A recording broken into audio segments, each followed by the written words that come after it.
যে 70,000 ইহুদি ইস্পাহান থেকে বের হবে। ইস্পাহান হচ্ছে ইরানের নগরী। আজও ইরানের মধ্যে ইস্পাহান নামে সেই নগরী আছে। আমরা প উচ্চারণ করি ইস্পাহান, আরবিতে এটা উচ্চারণ হয় না। আরবিতে হয় আল আসবাহানি, বা উচ্চারণ হয় ইসবাহান বা আসবাহানি। সেখান থেকে 70,000 ইহুদি দাজ্জালের সঙ্গী হবে, সাথী হবে এবং মুসলমানদের বিরুদ্ধে যুদ্ধ করবে। আর সেই যুদ্ধের অবস্থা কি হবে সেটা আমরা দেখলাম। আরেকটি হাদিস দেখি। عن عوف بن مالك رضي الله تعالى عنه أنه قال আউফ ইবনে মালিক রাদিয়াল্লাহু তাআলা আনহু থেকে বর্ণিত, তিনি বলেন, আমি একদা রাসূলুল্লাহ সাল্লাল্লাহু আলাইহি ওয়াসাল্লামের নিকটে আসলাম। রাসূল সাল্লাল্লাহু আলাইহি ওয়াসাল্লাম আমাকে কিয়ামতের আলামত গণালেন, আমার হাতে গণালেন। তার মধ্যে একটি আলামত রাসূল সাল্লাল্লাহু আলাইহি ওয়াসাল্লাম বললেন, সায়াকুনু হুদনাতুন মা'আর রোম, ইয়ানি সাতাকুনু হুদনাতুন বাইনাল মুসলিমিনা ওয়ার রোম। রোমান খ্রিস্টানদের সাথে মুসলমানদের একটি চুক্তি হবে, আর রোমান খ্রিস্টানেরা এবং মুসলমানেরা চুক্তিবদ্ধ হয়ে তৃতীয় কমন শত্রুর বিরুদ্ধে যুদ্ধ করবে। তথা রোমান খ্রিস্টানদের শত্রু আর মুসলমানদের শত্রু এক। তৃতীয় কমন শত্রুর বিরুদ্ধে মুসলমানেরা যুদ্ধ করবে। এই যুদ্ধে রোমান খ্রিস্টান এবং মুসলমানেরা বিজয়ী হবে। বিজয়ী হওয়ার পর একজন খ্রিস্টান দাঁড়িয়ে বলবে যে আমরা আজকে বিজয়ী হয়েছি লিহাজা সলিব, এই ক্রুশের কারণে। গলায় ঝুলানো ক্রুশ দেখিয়ে বলবে এটার কারণে আজকে আমরা বিজয়ী হয়েছি। তখন একজন মুসলমানের আঁতে ঘা লাগবে, সে দাঁড়িয়ে উঠে তার ক্রসটা ভেঙে দিবে। যখন ভেঙে দিবে তখন রোমান এবং মুসলমানেরা পরস্পরের বিরুদ্ধে যুদ্ধ করার জন্য দাঁড়িয়ে যাবে। রোমান খ্রিস্টান এবং মুসলমানেরা। সেই যুদ্ধের বর্ণনা রাসূলুল্লাহ সাল্লাল্লাহু আলাইহি ওয়াসাল্লাম হাদিসে বিস্তারিত বর্ণনা করছেন।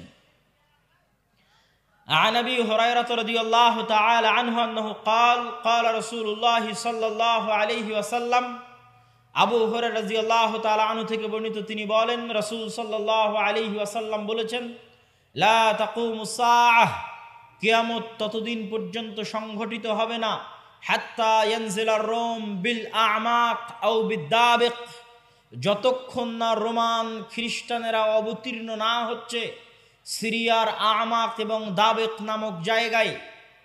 বর্তমান সিরিয়ার হালব নগরী থেকে অনতি দূরে তুরস্ক এবং সিরিয়ার সীমান্তবর্তী অঞ্চলে, বর্তমান তুরস্কের সীমানা এবং বর্তমান সিরিয়ার সীমানা, এই সীমান্তবর্তী অঞ্চলের জায়গার নাম হচ্ছে আমাক এবং দাবেক। এখনো ওই নামই আছে।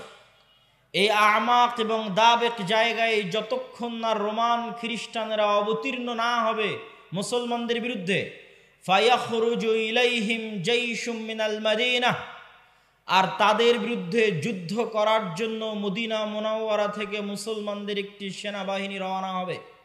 রাসূলুল্লাহ সাল্লাল্লাহু আলাইহি ওয়াসাল্লাম বলছেন, মদিনা মুনাওয়ারা থেকে বের হওয়া সেই মুজাহিদ বাহিনী খিয়ার ও আহলিল আরজ, তৎকালীন বিশ্বের সর্বোত্তম, সবচেয়ে শ্রেষ্ঠ, সবচেয়ে দামি, সবচেয়ে আল্লাহওয়ালা পরহেজগার মানুষ হবে। মদিনা মুনাওয়ারা থেকে ওই দিন যারা বের হবে যুদ্ধের জন্য, সিরিয়ার মাটিতে যুদ্ধ করার জন্য, রাসূলুল্লাহ সাল্লাল্লাহু আলাইহি সাল্লাম বলছেন খিয়ার ও আহলিল আরজ, তৎকালীন বিশ্বের সর্বশ্রেষ্ঠ আল্লাহওয়ালা পরহেজগার মানুষেরা সেই দিন মদিনা থেকে বের হবে, মদিনা মুনাওয়ারা থেকে বের হবে যুদ্ধের জন্য। যুদ্ধের কথা বর্ণনা করতে গিয়ে রাসূলুল্লাহ সাল্লাল্লাহু আলাইহি ওয়াসাল্লাম বলেন, ফায়ুকাতিলুহুম ফায়ানহাজিমু সুলুসুন লা ইয়াতুবুল্লাহ তাওবাতাহুম আবাদা। ওই দিন মুসলমানেরা 3 ভাগে বিভক্ত হয়ে যাবে। এক ভাগ যুদ্ধের মাঠ ছেড়ে পালিয়ে যাবে, আল্লাহ কোনোদিন এদের তওবা কবুল করবেন না। একদল মুসলমান যুদ্ধের মাঠ ছেড়ে পালিয়ে যাবে, আল্লাহর নবী বলছেন সাল্লাল্লাহু আলাইহি ওয়াসাল্লাম, লা ইয়াতুব, আল্লাহ কোনোদিন তাদের তওবা কবুল করবেন না, আবাদা, কোনো দিন আল্লাহ সুবহানাহু ওয়া তাআলা তাদের তওবা কবুল করবেন না। ওয়ায়ুক্তালু সুলুসুহুম, 3 ভাগের 1 ভাগ ওই যুদ্ধে মারা যাবে। রাসূলুল্লাহ সাল্লাল্লাহু আলাইহি ওয়াসাল্লাম বলছেন আফজালুশ শুহাদা ইনদাল্লাহ, আল্লাহর নিকটে সর্বশ্রেষ্ঠ শহীদ বলে গণ্য হবে ওই যুদ্ধে যারা যুদ্ধ করে শাহাদত অর্জন করবে, শহীদ হয়ে যাবে 3 ভাগের 1 ভাগ মুসলমান, তারা আল্লাহর দরবারে সর্বশ্রেষ্ঠ শহীদ হিসেবে বিবেচিত হবে। রাসূলুল্লাহ সাল্লাল্লাহু আলাইহি ওয়াসাল্লাম বললেন ওয়াফতাতিহুস সুলুস, আর 3 ভাগের 1 ভাগ বিজয় লাভ করবে রোমানদের উপরে। 3 ভাগের 1 ভাগ বিজয় লাভ করবে রোমানদের উপরে। লা ইফতানুনা আবাদান, এরা কোনো দিন আর কিয়ামত পর্যন্ত ফিতনায় পতিত হবে না, এবং এদের হাত দিয়ে ইফতাতিহুনা কুস্তুনতুনিয়া, কুস্তুনতুনিয়া বিজয় হবে। কুস্তুনতুনিয়া কি?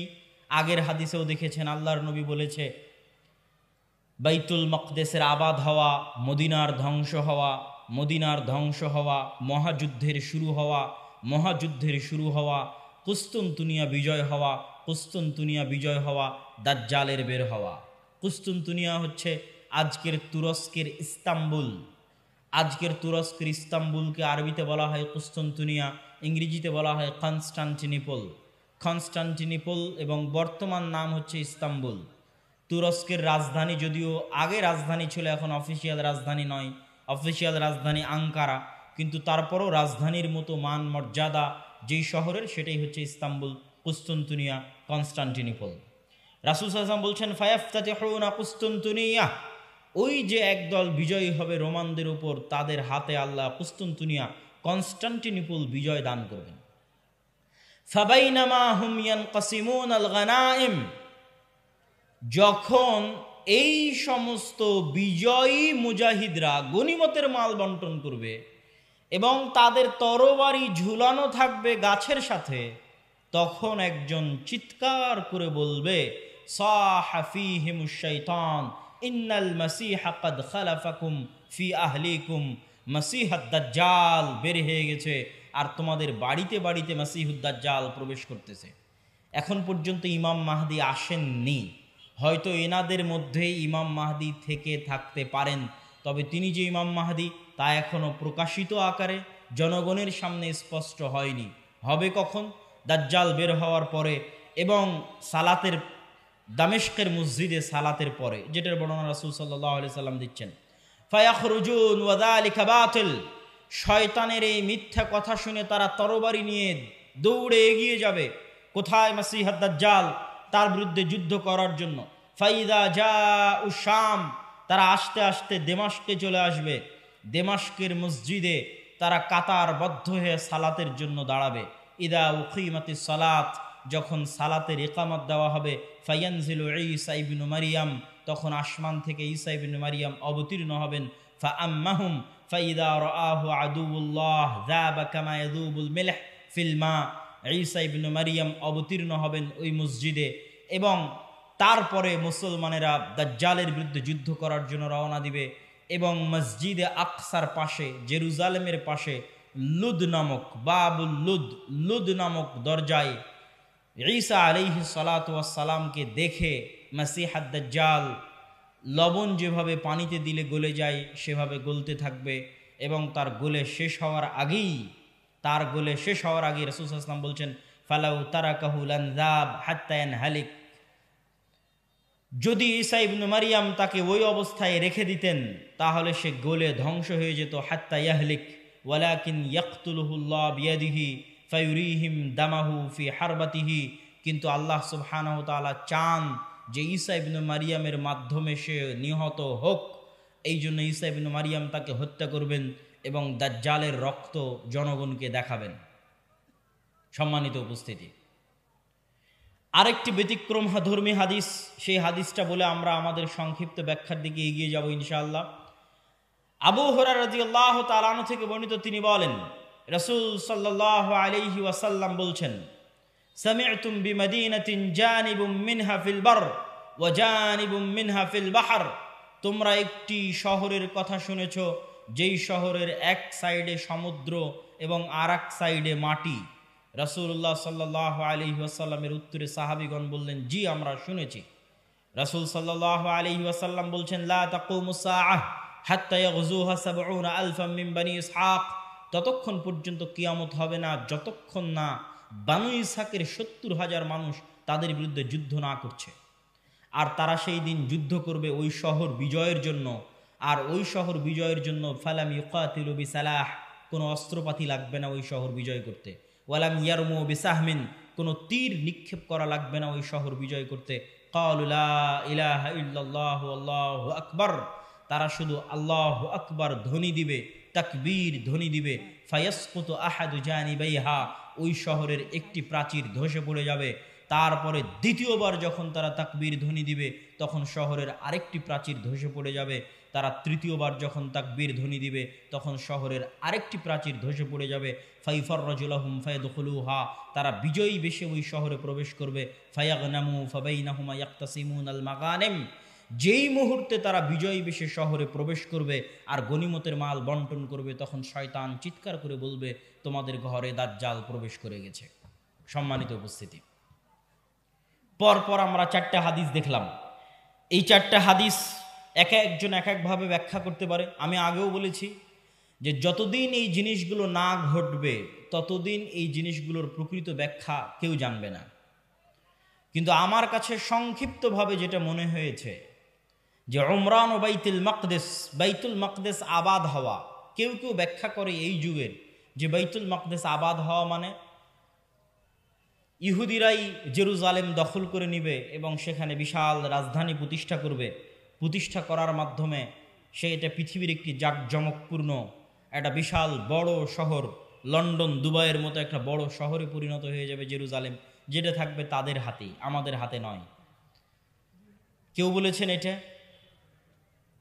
আর আমার কাছে সংক্ষিপ্তভাবে মনে হয়েছে যে উমরান ও বাইতুল মাকদেস আবাদ হওয়া মানে মুসলমানদের হাতেই বাইতুল মাকদেস থাকবে এবং মুসলমানেরাই বাইতুল মাকদেস বিজয় করবে এবং সেখানে সালাত সিয়াম সকল কিছু বাস্তবায়ন হবে এবং বাইতুল মাকদেস মুসলমানদের হাতে আগেই বিজয় হবে, তথা যে ঘটনাগুলো পরবর্তীতে সংঘটিত হচ্ছে সেগুলোর আগেই মুসলমানদের হাতে বাইতুল মাকদেস থাকবে। কখন থাকবে আল্লাহ সুবহানাহু ওয়া তাআলা ভালো জানেন। এবং বাইতুল মাকদেসের বিজয় হওয়া মানে মদিনার ধ্বংস হওয়া কি? হয়তো মদিনা অনাবাদ হয়ে যেতে পারে, মদিনার যে শান শওকত সেই শান শওকতে কমতি আসতে পারে, যে কোনো কারণে আসতে পারে। যেহেতু মুসলমানেরা বাইতুল মাকদেস ফিরে পেয়েছে সেহেতু বাইতুল মাকদেস কেন্দ্রিক মুসলমানদের নতুন কিছু তৈরি হতে পারে। যেমন উমাইয়া খেলাফাত আমলে যখন আবদুল্লাহ ইবনে জুবাইরের হাতে মক্কা এবং মদিনা ছিল, তখন উমাইয়া খলিফারা মক্কা মদিনা জিয়ারত করতে না পারার কারণে তারা তাদের সকল ধন সম্পদ খরচ করত বাইতুল মাকদেসের পিছনে। তথা এই মসজিদকে কেন্দ্র করে মুসলমানদের একটা ব্যস্ততা, শহর বন্দর সকল কিছু গড়ে উঠবে এই শহরকে কেন্দ্র করে এবং মদিনা অনাবাদ হয়ে যাবে। মদিনা অনাবাদ হয়ে গেলে যুদ্ধ শুরু হবে। কোন যুদ্ধ? যেই যুদ্ধ আমরা আলোচনা করলাম, এই যুদ্ধকে রাসূল সাল্লাল্লাহু আলাইহি সাল্লাম বলছেন আল মালহামা আল কুবরা। এবং এই যুদ্ধের বর্ণনা দিতে গিয়ে অন্য হাদিসে রাসূলুল্লাহ সাল্লাল্লাহু আলাইহি ওয়াসাল্লাম বলেছেন যে এই যুদ্ধে এত বেশি পরিমাণ মানুষ মারা যাবে যে একটা উড়ন্ত পাখি যদি আকাশে উড়তে থাকে তাহলে উড়তে উড়তে সে ক্লান্ত হয়ে যাবে, কিন্তু লাশের সারি সে উড়ে শেষ করতে পারবে না, এত বেশি পরিমাণ মানুষ মারা যাবে এই যুদ্ধে। আর এই যুদ্ধের পরপরই কুস্তুনতুনিয়া বিজয় হবে মানে আজ তো ইস্তাম্বুল মুসলমানদের হাতে আছেই। হাদিসের ভাষায় বোঝা যায় যে ইস্তাম্বুল একদিন মুসলমানদের হাতে থাকবে না। আজ আছে কিন্তু একদিন থাকবে না। তথা আজকের যে তুরস্ক, এটা আজকে মুসলমানদের হাতে থাকলেও হাদিস প্রমাণ করছে যে দাজ্জাল যেই মুহূর্তে বের হবে ওই মুহূর্তে কনস্টান্টিনোপল, ইস্তাম্বুল, তুরস্ক মুসলমানদের হাতে নাই, থাকবে না। তথা সেটা মুসলমানেরা যে কোনো সময় হারিয়ে ফেলতে পারে, অদূর ভবিষ্যতে, নিকট ভবিষ্যতে। আল্লাহ সুবহানাহু ওয়া তাআলা ভালো জানে কখন হারিয়ে ফেলবে, কেন না হারালে বিজয় কিসের? আর যেই বিজয়ের কথা রাসূল সাল্লাল্লাহু আলাইহি সাল্লাম বলছেন এই বিজয় নিকটে, কিয়ামতের নিকটবর্তী, দাজ্জাল বের হওয়ার পূর্ব মুহূর্তের বিজয়। সম্মানিত উপস্থিতি, তাহলে মোটামুটি যদি আমরা এই দুইটা জিনিসের ব্যাখ্যা এভাবে দাঁড় করাই যে বাইতুল মুকাদ্দাস আগেই মুসলমানেরা বিজয় করবে, সেটাই হচ্ছে বাইতুল মুকাদ্দাসের আবাদ। আর কুস্তুনতুনিয়া কিয়ামতের পূর্ব মুহূর্তে বিজয় হবে, তার অর্থ হচ্ছে কুস্তুনতুনিয়া মুসলমানেরা হারিয়ে ফেলবে, কনস্টান্টিনোপল মুসলমানেরা হারিয়ে ফেলবে। এখন হাদিসের আরও একটা অংশ ব্যাখ্যা করতে বাকি, রোম কারা? যে রোমানদের সাথে মুসলমানদের চুক্তি হবে এবং চুক্তির পরে সেই চুক্তি পুনরায় ভঙ্গ হয়ে মুসলমান এবং রোমানরা পরস্পর যুদ্ধ করবে, সেই যুদ্ধ, এই যুদ্ধ, সেই রোম কারা? এই বিষয়ে মুহাদ্দিসিনে কেরাম এবং মুফাসসিরিনে কেরামের মধ্যে মতভেদ হওয়ার সবচেয়ে বড় কারণ হচ্ছে আল্লাহর নবীর যুগে রোম বলতে যাদেরকে বোঝানো হতো তাদের রাজধানী ছিল কনস্টান্টিনোপল। আল্লাহর নবীর যুগে, মানে যেই সময়ে আল্লাহর নবী এই হাদিস বলতেছেন, ওই সময়ে রোম বলে যাদের বোঝানো হতো তাদের রাজধানী তুরস্কের ইস্তাম্বুল, কনস্টান্টিনোপল। এবং মুসলমানেরা এটা কোনোদিনই বিজয় করতে পারেনি। মুসলমানেরা এটা বিজয় করেছে অনেক পরে, আজ থেকে 500 অথবা 600 বছর আগে। উসমানীয় খেলাফত আমলে মুসলমানেরা বিজয় করেছে, না উমাইয়া খেলাফত আমলে, না আব্বাসী খেলাফত আমলে কোনোদিন বিজয় হয়নি। ক্রুসেডের যুদ্ধ হয়েছে, তখনও মুসলমানরা ইস্তাম্বুল বিজয় করতে পারেনি।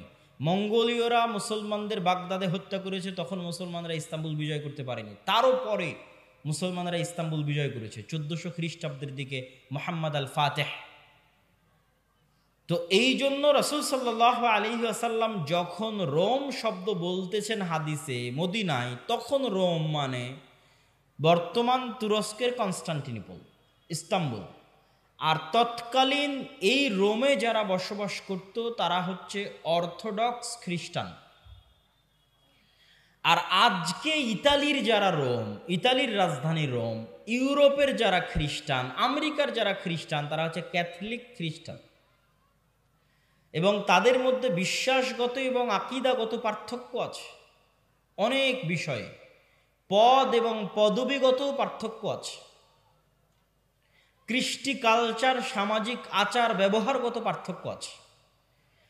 তাহলে রোম বলতে আমরা যদি তৎকালীন রোম ধরি, তথা অর্থোডক্স খ্রিস্টানদের হাতে যখন কনস্টান্টিনোপল ছিল, সেই অর্থোডক্স খ্রিস্টানেরা এখন বসবাস করে রাশিয়ায়।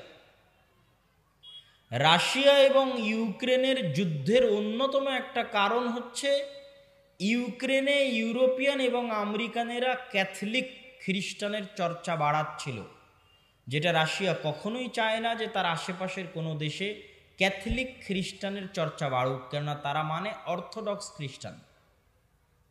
এবং আমার এর উপর বিস্তারিত ভিডিও আছে ইতিসাম টিভিতে রাশিয়া এবং ইউক্রেনের উপর, যেখানে এই পয়েন্টে আরও বিস্তারিত ইন ডিটেইলস আলোচনা করা আছে। তাহলে আল্লাহর নবীর যুগের রোম যদি ধর্মীয় দৃষ্টিকোণ থেকে তাদের পরিচয় দেখি, যে আল্লাহর নবী যেই সময়ে হাদিস বলছেন ওই সময়ে রোম বলতে কাদের বোঝা হতো, তাহলে কনস্টান্টিনোপলে যে অর্থোডক্স খ্রিস্টানেরা ছিল তাদেরকে বোঝানো হতো। তারা আজ কোথায় আছে? তারা আজ রাশিয়াতে আছে। এবং রাশিয়া যে যুদ্ধগুলো লড়ে, সেই যুদ্ধগুলোর পিছনে অনেক ধর্মীয় কারণ আছে, যেটাও আমি আমার ওই ভিডিওতে স্পষ্ট আকারে ডকুমেন্টারি আকারে দেখিয়েছি, যে এই যুদ্ধগুলো শুধু বাহ্যিক কোনো কারণে লড়াই করা হয় না, বরং ধর্মীয় কারণে লড়াই করা হয়। যেমন আজকে ইসরায়েল এবং ফিলিস্তিনের যুদ্ধে ইসরায়েল যে যুদ্ধ করতেছে, এটা শুধু বাহ্যিক কোনো কারণ নয়, বরং এর পিছনে ধর্মীয় কারণ আছে, সেটাও বলবো বক্তব্যের শেষের দিকে ইনশাল্লাহ। আর যদি বলি যে না তারা নয়, তাহলে ইতালির রাজধানী যে রোম, ইতালির রাজধানী রোম মানে আজকের ইউরোপ, আজকের আমেরিকা, যারা আমাদের বিরুদ্ধে ক্রুসেডের যুদ্ধ করার জন্য এসেছিল, কয়েক শতাব্দী আগে বাইতুল মুকাদ্দাস খ্রিস্টানেরা দখল করেছিল, সুলতান সালাহুদ্দিন আইয়ুবী বিজয় করেছিলেন, সেই ক্রুসেডাররা, তাদের সাথে মুসলমানদের চুক্তি হবে, তৃতীয় কোনো পক্ষের বিরুদ্ধে মুসলমানেরা তাদেরকে সাথে করে নিয়ে যুদ্ধ করবে, সেই যুদ্ধে রোমানরা আর মুসলমানেরা বিজয়ী হবে। তারপরে রোমানদের একজন বলবে এই ক্রুশের কারণে বিজয়ী হয়েছিলাম, এক মুসলমান উঠে ভেঙে দিবে, তখন আবার তারা পরস্পর মুখোমুখি দাঁড়িয়ে যাবে। আর এই যুদ্ধ হচ্ছে মালহামা, যেটা সিরিয়াতে হবে। আজকের যে ফিলিস্তিন, আজকের যে ইসরায়েল, এগুলোও সিরিয়া, আজকের যে জর্ডান, এগুলোও সিরিয়া। সেই যুদ্ধ হবে সিরিয়াতে। আর ওই যুদ্ধে মুসলমানদের হেডকোয়ার্টার হবে গোতা নামক জায়গায়, যে গোতা নামক জায়গাটি হচ্ছে সিরিয়ার রাজধানী দামেস্ক থেকে অনতি দূরে। আর সেই যুদ্ধে রোমানদের হেডকোয়ার্টার হবে আমাক এবং দাবেক নামক জায়গায়, যা বর্তমান সিরিয়া এবং তুরস্কের সীমান্তবর্তী অঞ্চলে এখনও সেই নামে সেই জায়গা পরিচিত এবং জানা যায়। সম্মানিত উপস্থিতি, আজকে দাজ্জালের যে লম্বা হাদিস আছে সেই লম্বা হাদিস থেকেও দু একটা পয়েন্ট বলে এই মাটি এই অঞ্চলের গুরুত্ব বুঝানোর আজকের এই পর্বের আলোচনার আমরা শেষের দিকে চলে যাব ইনশাআল্লাহ। দাজ্জালের হাদিস আপনারা সকলেই জানেন, কিন্তু সেই হাদিসে যে জায়গাগুলোর কথা দাজ্জাল বলেছে আমরা সেটাই একটু সংক্ষিপ্তভাবে তুলে ধরব। আপনারা তামিম আদ-দারি রাদিয়াল্লাহু তাআলা আনহুর বিখ্যাত হাদিস, যদি শ্রদ্ধেয় শায়েখ আব্দুর রাজ্জাক বিন ইউসুফ তার বক্তব্য শুনে থাকেন তাহলে শুনতে আরো মজা লাগবে, কিন্তু আমি শুধু ব্যাখ্যা করব যে ওখানে দাজ্জাল যে জায়গাগুলোর কথা বলে ওই জায়গাগুলো কি এবং কোথায়। তো তামিম আদ-দারি রাদিয়াল্লাহু তাআলা আনহু তারা নৌকা নিয়ে সফরে বের হয়েছিলেন, 1 মাস সমুদ্রের মধ্যে ঘুরপাক খেতে থেকেছেন। ঘুরপাক খেতে খেতে যখন একটা দ্বীপে গিয়ে ঠেকেছেন, সেই দ্বীপে তাদের সাথে দাজ্জালের সাক্ষাৎ হয়েছে। দাজ্জালের সাক্ষাৎ হওয়ার আগেও একটা বড় অদ্ভুত জন্তু সেখানে দায়িত্ব পালন করছিল। সেই অদ্ভুত জন্তু নিজেকে পরিচয় দিয়েছে যে আমি হচ্ছি গোয়েন্দা, আনাল জাসসাসা। তারপরে সেই অদ্ভুত জন্তু তাদেরকে বলেছে তোমরা যার কাছে এসেছো তিনি এই দিকে আছে, এগিয়ে যাও। সেখান থেকে এবার আমি আপনাদেরকে এখান থেকে পড়ে শোনাচ্ছি যে ওখানে দাজ্জাল কি বলছে এবং সেই জায়গাগুলো কোথায়। দাজ্জাল বলছে, জিজ্ঞেস করছে, আসআলুকুম আন নাখলিহা আন নাখলে বাইসান আখবিরুনি আন নাখলে বাইসান। বাইসান নামক খেজুর বাগান সম্পর্কে আমাকে তোমরা সংবাদ দাও। কুলনা আন আইয়ি শানিহা তাস্তাখবির। বাইসান নামক খেজুরের বাগান সম্পর্কে তুমি কি জানতে চাও?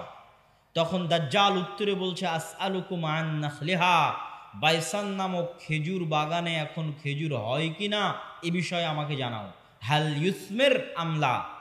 তখন ওই তামিম আদ-দারি রাদিয়াল্লাহু তাআলা আনহু এবং তার সাথে যারা গেছে তারা উত্তরে বললেন, কুলনা নাআম, এখনো সেখানে খেজুর হয়। তখন দাজ্জাল উত্তরে বলছে, আমা ইন্নাহু ইউশিকু আল্লা তুসমির। জেনে রাখো অচিরেই সেই বাইসান নামক খেজুর বাগানে খেজুর হবে না। ক্বালা আখবিরুনি আন বুহায়রা আত-তাবারিয়াহ। তোমরা আমাকে বুহায়রা আত-তাবারিয়াহ, তাবারিয়া লেক, তাবারিয়া খাল সম্পর্কে জানাও।